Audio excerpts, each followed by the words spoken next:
Pardon the interruption. The audio you're about to hear is disturbing. It's not my best work.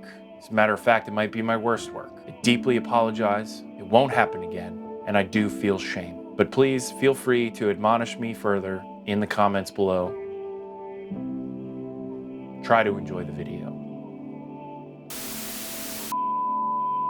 Hey everyone, Corey from Meadows Offroad Recovery. We're at an undisclosed place. So we're gonna shoot about the red truck. Yeah, I know. It's not red. It was a red F150 short bed with a black pappy cap. Everybody used to make fun of it when it first came out because it had a pappy cap on the back of it, which I found to be very useful in a lot of situations because at the end of the day, you could be out wheeling and everything else and you just throw more stuff in the back and you didn't have to worry about rain or water or anything of that. So it was very, very convenient for me. It's actually my brother's truck. It ain't even mine. This is how this whole thing started. I was supposed to be a budget build, a couple $100, maybe, you know, 1,000 or 2. So that way I could use it to go to King of the Hammers with Sam. Then it was supposed to go back to my brother after he made payments on it. Well, $2,000 didn't last very long when I shoved all that into the front axle, doing chromoly shafts, reed knuckles, 3-link suspension in the front, pit bull tires, the whole 9. The build really progressed that it ended up being something more than my brother wanted to pay for. So I kind of ended up with the truck. And then I started doing comp crawl with it and going to many different off-road parks, and it really started looking like a raisin. You know, that's where all the dents and stuff came from before it had the cage on it. I ended up riding along as a co-pilot with Sam Fabian of Cool Meadows Motorsports and Renegades on the Ridge. That ended up telling me I'm not an amateur anymore because now I'm a pro because I went into a pro race. So then it's the green red truck. Still the red truck. I don't care what anybody says. It always will be the red truck. It still has red on the roof. All my stickers are still up there from all the parks and everything it's been to. We really started getting into is the competition rock crawling. So we had to move up. So that's where we ended up moving up to X Rock. Came in the shop. We ended up stripping it all down, ripping the bed off it, putting the cage on it, shortening the bed 14 inches off the rear. The front axle is moved ahead 3 inches. So that way the tire will clear the fender. In mod stock at X Rock, you have to be within 3 inches of the natural wheelbase. To stay in that route, I moved the rear axle up 5. It allowed me to cut the frame rail off and give me better departure angles front and rear. And it helped get the tires clearing and everything with the stock fenders, no cut.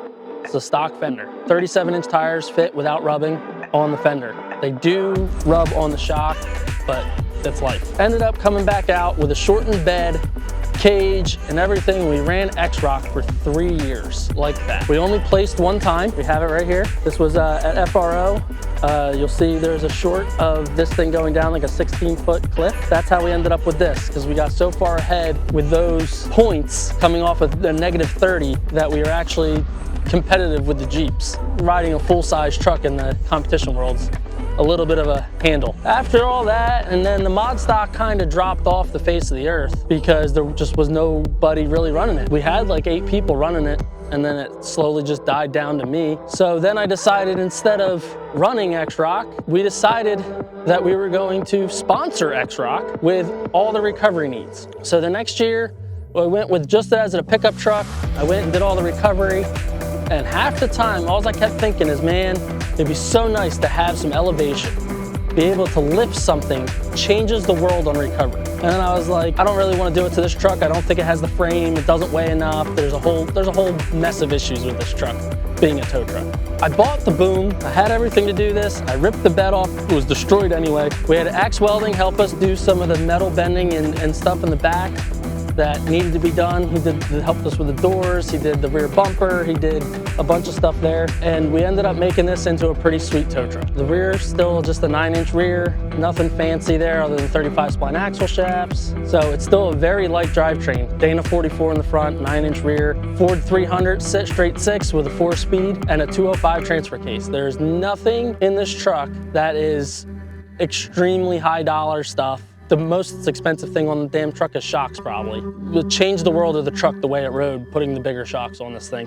Before, I felt like you were in the ocean when you were off-road. With the big shocks, helps drastically. Would recommend that in anybody's build is good shocks. Don't waste your money, just go buy good shocks. The boom on the back is a Holmes 220, so we put another winch up on top there. It works really well. A lot of people ask what The nice silver things on the top of the truck is for. These are outriggers that they mold into the bumper. Very nice for when you're winching hard and doing all that hard work. That's what keeps the truck from doing wheelies and sliding back and all that. So I also built adjustable bump stops, so it helps for towing, so it doesn't rely on the springs as much to keep it there. We can lower that down and then we can hook up to something. The rear suspension is actually held up in 3 points instead of just 2. It's on the axle straight to the frame. It's like the strongest you can get right there. So hopefully we'll never have a problem with breaking the F150 frame. We'll see. The truck does amazing. For what it is and how fast we put it together, the truck works very well. The only thing that really holds me back nowadays is the front axle shafts break when you get it really bound up and in bad situations. But other than that, this truck has been through more than it ever should have been through, and it comes back for more. So I don't see this thing going anywhere anytime soon, unless the motor blows up, which we all know Dana 300s don't blow up. Doesn't have oil pressure, but it doesn't blow up. And here comes Tyler sitting behind us, shaking his head, saying, why am I saying that? It's gonna throw a rod tomorrow. So as everybody knows, we are now a JM rigging dealer. Everything on this truck, from the winch lining to the recovery equipment on it, is all JM rigging, minus like a few things like the snatch blocks. They're just a piece of aluminum. Get these wherever I can get them cheap. They're all good. But JM hooks us up with all of our black winch lines with our green protectors, because that's what we like. We want to show a little bit of our colors.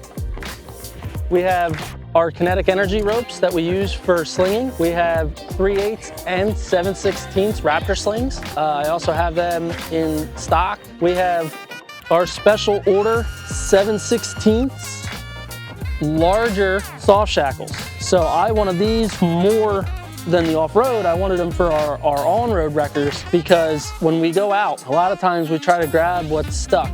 Rims, wheels, tires, whatever else. So when you take the regular sized soft shackles, you can't fit them around much. But with the big loop, now this is an off-road tire, obviously it's not gonna fit around, but a regular car tire, I can go all the way around that car tire and I can pull them out with these. That's why I asked Jim to make these double. Such a better way. I'd rather work with this than this. This is just little, pain in the butt. This is twice as strong and it's bigger. You can use them as a pull point totally around something. By the way, we hit a milestone in this last couple weeks, and we hit 100 subscribers. Huge thank you. Can't thank you guys enough. Every subscriber we get, everybody that follows and likes and shares, it means the world to us. We're only a little company to make this bigger yet. Like, subscribe, share. Thank you, everybody. Thanks for watching.